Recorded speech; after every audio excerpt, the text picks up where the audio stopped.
I have nothing to do. I'm bored. What can I do now? It's the rant from kids we parents dread. And boy, we do everything in our power to not let that happen. Holiday camps, after school classes, play dates, we book their calendar. If they are busy, they won't be bored.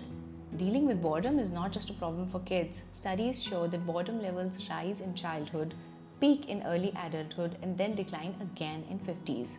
So, how do we deal with boredom? Easy. Pick up your phone. Scrolling through social media feeds, watching shows, playing video games, technology has given us enough solutions to not get bored. Shouldn't this solve the problem of boredom forever? Somehow, the problem of getting bored is becoming worse. How is that? After we put the screen down, after binge watching an entire series, or after playing Roblox for 4 hours, we don't feel satisfied. A kid back from playground is physically tired but happy. A kid back from a long screen time session is mentally tired and cranky. In our minds, we know that nothing meaningful has been done. We experience what they called tech guilt, feeling bad about spending so much time with technology products and achieving nothing meaningful. Alright, so spending time with devices to kill boredom is a bad idea. But how about keeping kids busy in other activities? What's wrong with that? As kids keep moving from one structured activity to another, they are losing the ability to do anything beyond following instructions. This culture of keeping busy and following instructions evolved during the industrial age. The assembly line work mostly meant repetitive, low-skilled jobs. Do what you're told and do it for long hours. Worked well with factories. In today's world, the mantra is not do as you're told, rather innovate.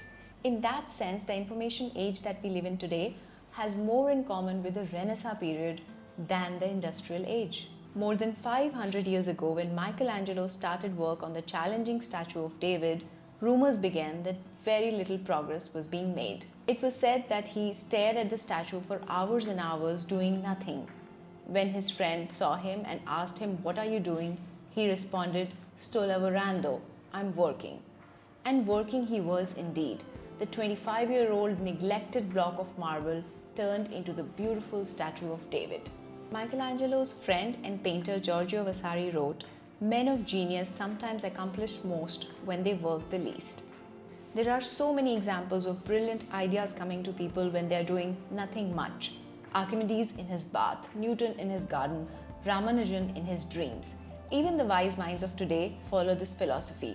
Bill Gates takes time out to meditate 2 to 3 times a week.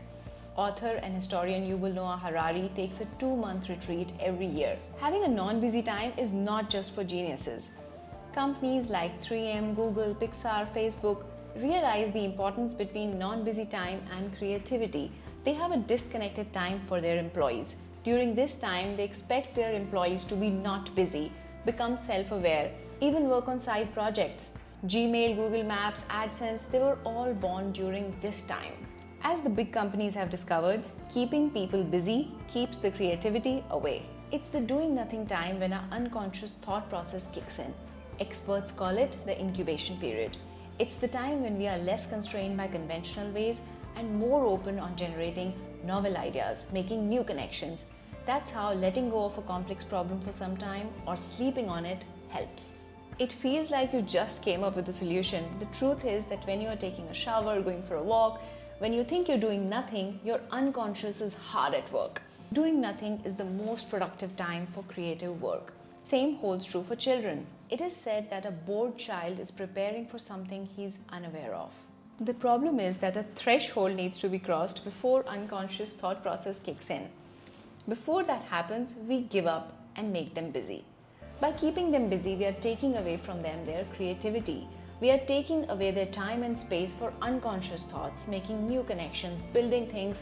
Who knows what all they are capable of? In his book 21 Lessons from 21st Century, Yuval Noah Harari says that most of what kids learn today at school will be irrelevant by 2050. The skill that they'd need most would be to be mentally strong in unfamiliar situations.